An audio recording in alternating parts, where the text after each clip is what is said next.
Hey, this is Stacy with the Soul Pod. Welcome back. There's an old Zen saying that goes, "Be master of the mind, not mastered by the mind." What this means is that when you're aware of your thoughts, you're able to become a better version of yourself. This video is for anyone who is looking to expand your empathy, or if you're looking to increase your self-awareness. I'm going to show you a tool today that you can use to do that. And it's a very simple tool. And along with that, I'm going to share an exercise to help you identify these little seeds of knowledge that'll help you expand in these ways. Okay? You see, our thoughts steer our lives, and unconscious thoughts, especially, are quite dangerous. And when I say unconscious thoughts, what I mean is that they're the things that come into our minds and just pass through that we're not even really aware of. We don't really pay that much attention to. Like in the moment, recognize thought goes away, recognize thought goes away. These are the things, though they pass through us, they're part of us. And it's when we start to recognize those things and we go, oh, I'm thinking those things, and we own them, we take ownership of those thoughts, we can use them as tools to help us explode in growth in really beautiful ways. And again, really simple exercise, just take some self awareness and the willingness to actually do it. And when you do it, you'll see it's amazing. Earl Nightingale, who's widely considered to be one of the fathers of personal growth, was an interesting human. He said, when you judge others, you don't define them, you define yourself. And Nightingale talked hugely, a big, huge part of what he talked about was being aware of the mind and how you can use the mind to steer your destiny. Nightingale was an interesting person. He was born in 1921, right before the Great Depression. And when the Great Depression happened and everything just fell apart, he was about 12 years old, and his father left his mother and his two siblings. It was his mother raising three boys at the height of the Great Depression. It's about 1933. They ended up living in a tent city, in Long Beach, California, just impoverished, essentially, with so many other people at that time. And so he had a very hard childhood. And, at that point, anyone could say, well, I don't know, I'm an orphan essentially. My father left me, doesn't care about me. We're poor. My life doesn't matter. And he could have gone like so many other people that we'll never know the names of, who just gave up because they let their mind steer them.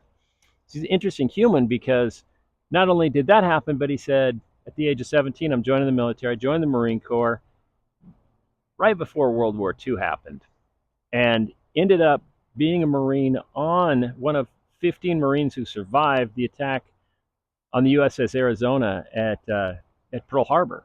So interesting life. And then he comes back, and by the age of 35, he's so wealthy from steering his mind and letting his mind steer his destiny, that he almost retires at the age of 35 because everything he's done has been so great. And it all he attributes to the way he thought and the way he looked at the world, and steer his life in an amazing way. So at 35, he could have just punched the clock and said, cool, I got a ton of money. I've been super successful at everything I've done. I'm going to retire. But he didn't. And thankfully he didn't, because he left for us this lovely, this lovely, lovely story that he wrote called The Strangest Secret. It's one of the greatest, it's been considered to be one of the greatest self-help books of all time by many people. And there's a great video that's a companion to it. It's 20, 30 minutes long, and I'll share that in the show notes. So check that out. If you haven't heard Earl Nightingale, he's also got a great voice, but he has this great recording about the strangest secret, and it's really about your mind.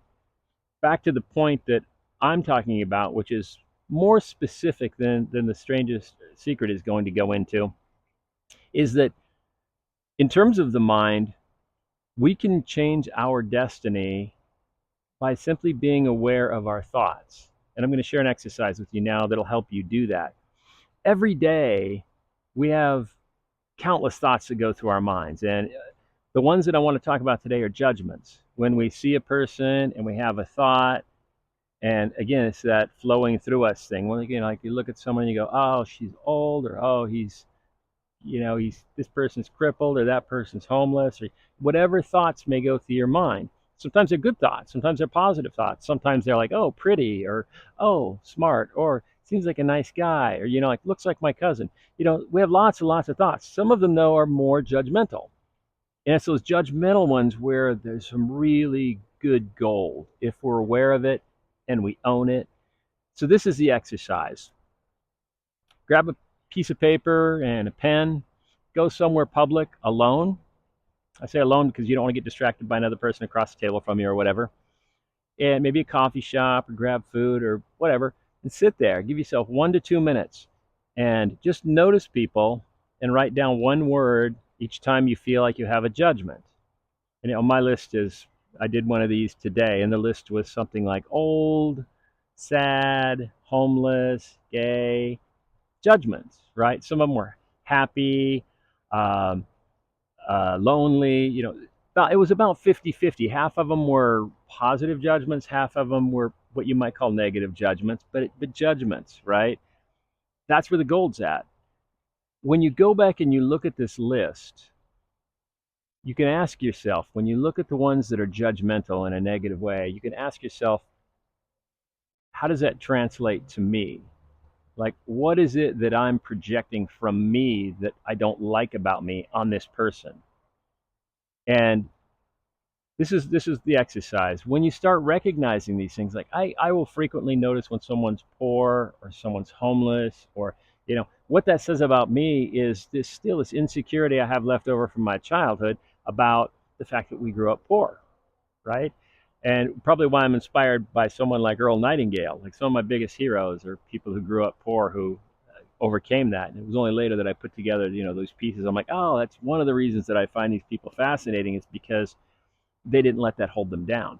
But it's still a part of me. And so awareness of it being a part of me is a useful thing, because what I'm able to do is be able to reprogram it. And it doesn't take a lot to reprogram it. Once you look at your list, you give it a minute or two to write it down, and you give it whatever time is left, 5 or 10 minutes at the most, to just go through it in your mind and go, what does that say about me? What is the judgment I have about me? And if you're really honest with yourself, it sucks a little bit, because you're having to be honest with yourself and admit certain things to yourself, like your judgments, your biases.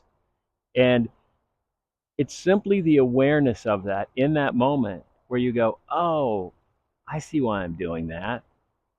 And if you do this exercise 4 times, it can be once a day for 4 days, or it can be once a week for a month. But if you do it 4 times, and especially if you write down your, not just the words, but your findings, the things where you go, oh yeah, that's because it's because I grew up poor, or it's because I have this judgment about this thing, or it's because of this thing. You don't even have to go get psychoanalyzed or have someone reprogram you. It's simply the awareness of it that gets you there.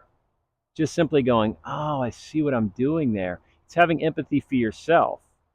And what happens is, you'll see, if you do this 4 times and you do that work, and then you go back maybe a week or a month later and you do it again, you're going to see that your list of positive things you write down about people is larger than your list of judgmental things, right?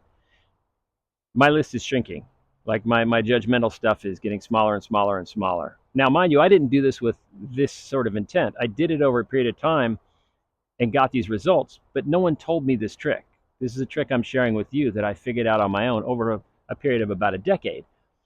This will turbocharge it for you, because when you do this with intent, you are able to immediately go in. It's like pruning weeds in a garden. You're recognizing the weed and you're like, oh, I did it without intent. I was just kind of doing it as I went along through a period of going through empathy exercises with myself and recognizing my own bullshit. But what this is identifying and plucking them out individually. And if you do this for 4 times, I guarantee you're going to see results. Now, what I want you to do is not just do it, but tell me what your results are. Even if I'm wrong, tell me it didn't work, you're wrong, Stacy, this sucked.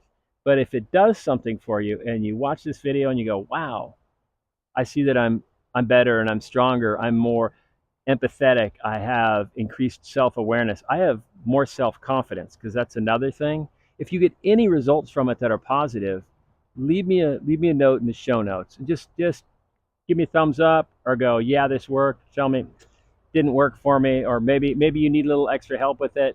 Mention that too. I'll do another video because it works for almost everybody. I've never seen it not work.